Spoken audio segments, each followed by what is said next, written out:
आज की कक्षाओं में हम लोग पहला पेपर जो टीचिंग एप्टीट्यूड है उसके क्रम में आगे हम लोग अपनी चर्चा करेंगे। इसके पहले की दो कक्षाओं में हमने अभी तक देखा कि अध्यापक की क्या विशेषताएं होनी चाहिए। इसके साथ साथ छात्रों को अगर अध्यापक पढ़ा रहा है तो उसमें किस प्रकार के शैली का या किस प्रकार की रोचकता का प्रयोग करके अध्यापक छात्रों को पढ़ाता है इत्यादि हमने इसके पहले की कक्षाओं में देखा। आज की कक्षा में हम लोग उसके आगे अपनी बातचीत करेंगे। सबसे पहले हम लोग देख रहे हैं इफेक्टिव टीचिंग। इफेक्टिव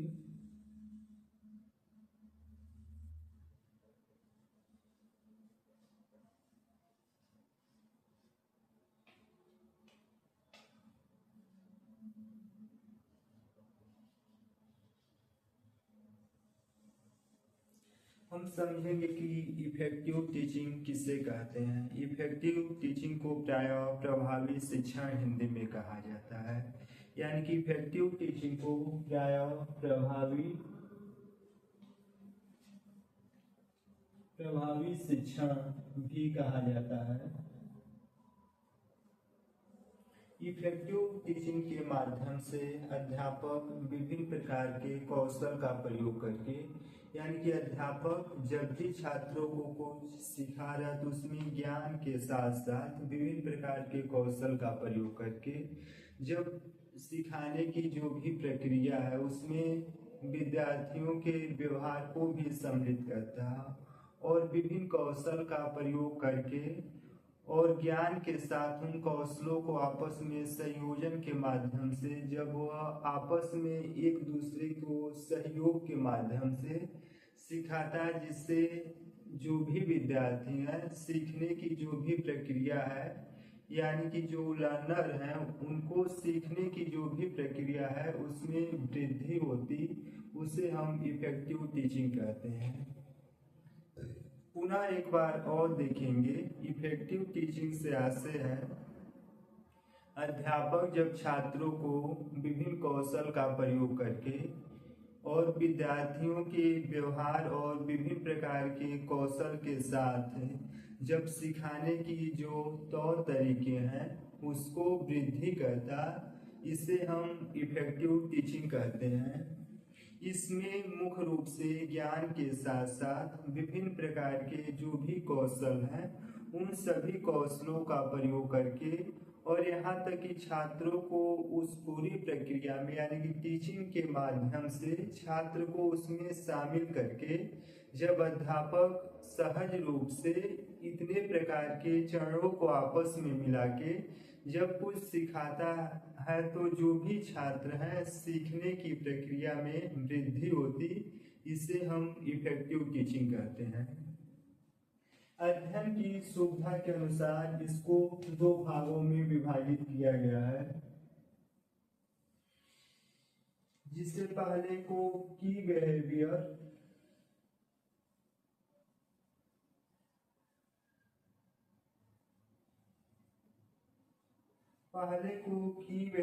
दूसरे को हेल्पिंग बिहेवियर के नाम से भी जाना जाता है।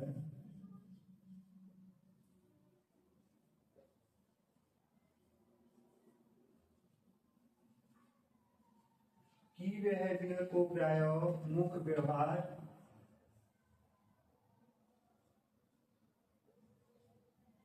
व्यवहार और दूसरे को सहायक व्यवहार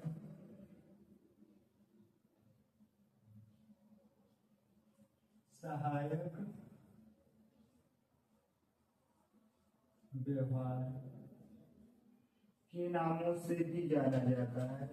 हेल्पिंग बिहेवियर से आशय है कि जब अध्यापक हेल्प के यानी कि सहायता के माध्यम से जब भी विद्यार्थियों को कुछ सिखाते हैं तो उसे हम हेल्पिंग बिहेवियर कहते हैं।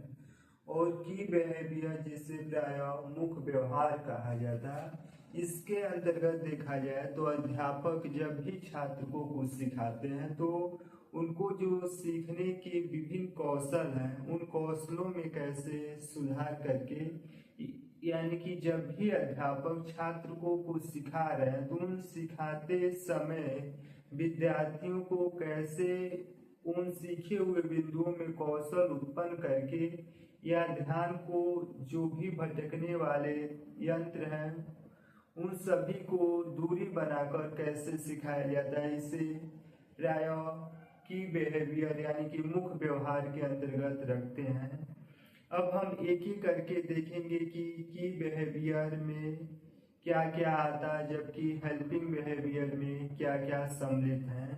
सबसे पहले हम लोग की बिहेवियर को देखेंगे। इसको अध्ययन की सुविधा के अनुसार कई भागों में विभाजित किया गया है। पहले नंबर पे लेसन क्लियरिटी।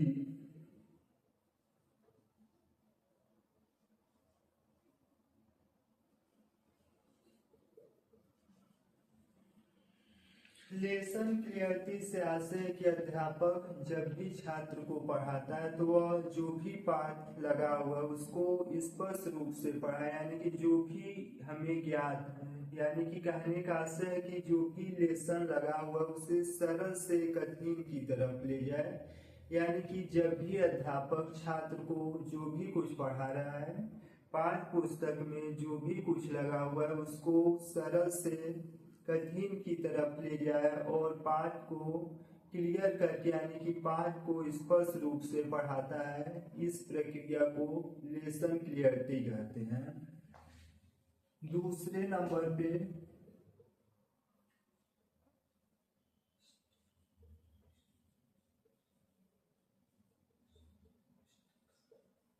इंटेलेक्चुअल वैरायटी, यानी कि कहने का आशय है कि इन इंटेलेक्चुअल वैरायटी के अंतर्गत शिक्षण व्यवस्था में जो भी विभिन्न प्रकार के प्रौद्योगिकी या यंत्र या संसाधन का प्रयोग किया जाता है उसे इन इंटेलेक्चुअल वैरायटी के अंतर्गत रखा जाता है। यानी कि शिक्षण व्यवस्था में जो भी टेक्नोलॉजी या जो भी प्रौद्योगिकी का प्रयोग किया जा रहा है उसे इन इंटेलेक्चुअल वैरायटी के अंतर्गत रखा जाता है। और इसमें देखा जाए तो विभिन्न प्रकार के जो भी कक्षा में अध्यापक इन यंत्रों का प्रयोग करके ध्वनि उत्पन्न करने के लिए या विभिन्न प्रकार के दृश्य उत्पन्न करने के लिए इस प्रकार के यंत्र का प्रयोग करते हैं। इसे प्रायः देखा जाए तो इन इंटेलेक्चुअल वैरायटी कहा जाता है। तीसरे नंबर पे teacher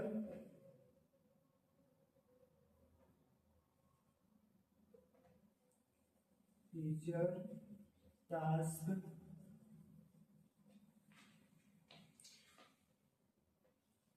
oriented.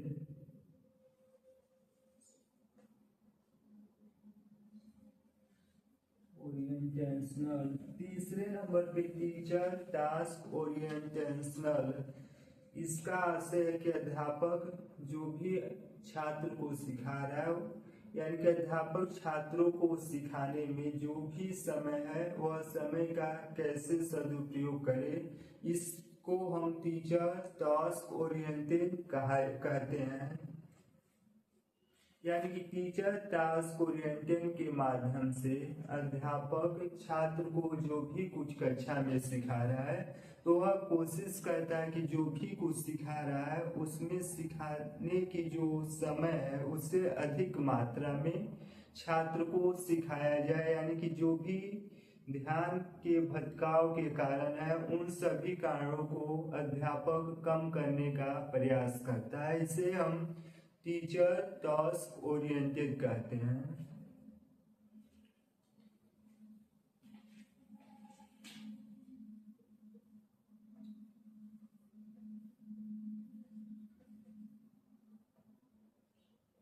Agreement in the learning procedure.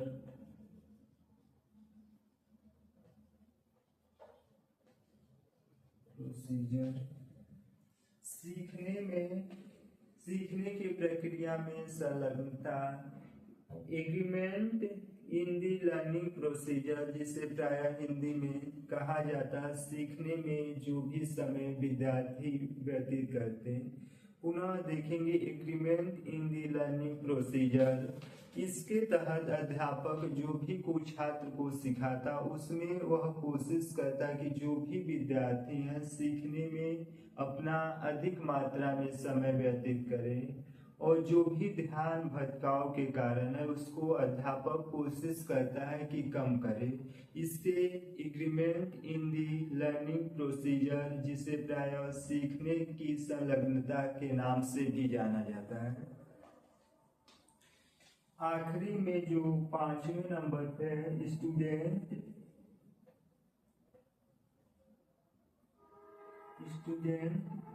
Success rate. पूरी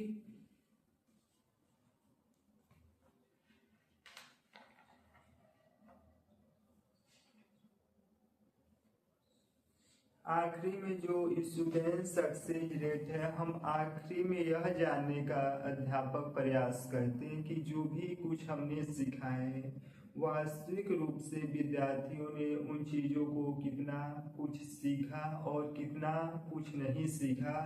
इसके तहत यानी कि स्टूडेंट सक्सेस रेट के माध्यम से अध्यापक उसका मूल्यांकन करते हैं। इस पूरी प्रक्रिया को की बिहेवियर के नाम से भी जाना जाता है। पुनः एक बार और देखेंगे की बिहेवियर के माध्यम से अध्यापक छात्रों की जो भी सीखने की प्रक्रिया है उसमें वह सहायक के रूप में या उसमें मददगार के रूप में सहायता करते हैं।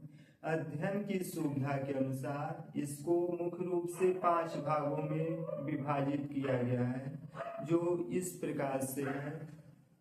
पहले नंबर पे लेसन क्लियरिटी, यानी कि जो भी अध्यापक हैं या छात्र को कुछ भी पढ़ा रहे हैं तो वह कोशिश करते हैं कि अध्यापक जो भी पाठ्य पुस्तक लगा हुआ है उसको ज्ञात से अज्ञात की तरह और सुव्यवस्थित के रूप में छात्रों के सामने वह उन सभी चीज को पढ़ाए जिससे लेसन या जो भी पाठ्य पुस्तक में जानकारी लगी हुई है विद्यार्थियों के सामने चरण दर या परत दर स्टेप बाय स्टेप के रूप में वह जानकारी विद्यार्थियों के सामने खुले। इसे लेसन क्लियरिटी के नाम से जानते हैं। दूसरे नंबर पे जिसे प्रायः इंस्ट्रक्शनल वैरायटी कहा जाता है, यानी कि शिक्षण विधि के माध्यम में जो भी प्रयोग होने वाली टेक्नोलॉजी है जिसके माध्यम से ध्वनि उत्पन्न करना या छवि उत्पन्न करना, विभिन्न प्रकार की जो भी यंत्रों की सहायता का प्रयोग करके शिक्षण व्यवस्था की जाती है उसे इंस्ट्रक्शनल वैरायटी कहा जाता है। तीसरे नंबर पे टीचर टास्क ओरिएंटेड, यानी कि जब अध्यापक छात्र को सिखा रहे हैं तो वह कोशिश करें कि जो सिखाने की समय अवधि है यानी कि जो भी कुछ अध्यापक छात्र को सिखा रहे हैं उसमें सिखाने की जो समय अवधि है उसमें वह अधिक मात्रा में उपस्थित रहे। इसे हम टीचर टास्क ओरिएंटेड कहते हैं। उसके बाद agreement in the learning procedure, यानी कि कोई भी विद्यार्थी है अगर वह सीखने की प्रक्रिया में कितना अपना समय व्यतीत कर रहा और उन सभी बिंदुओं से जो भी ध्यान की भटकाव कर उसे रोकने का प्रयास किया जाए, इसे agreement in the learning procedure कहते हैं। अंत में स्टूडेंट सक्सेस रेट, यानी कि विद्यार्थी सफलता दर के माध्यम से अध्यापक यह मूल्यांकन करते हैं कि जो भी कुछ सिखाया गया छात्र वास्तविक रूप से कितना कुछ सीखा और कितना कुछ अपने जीवन में उसको प्रयोग कर रहा है। इसे स्टूडेंट सक्सेस रेट के माध्यम से हम नापते हैं। यह मुख्य रूप से की बिहेवियर के अंतर्गत आता था। इसके बाद हम बात करेंगे हेल्पिंग बिहेवियर के बारे में।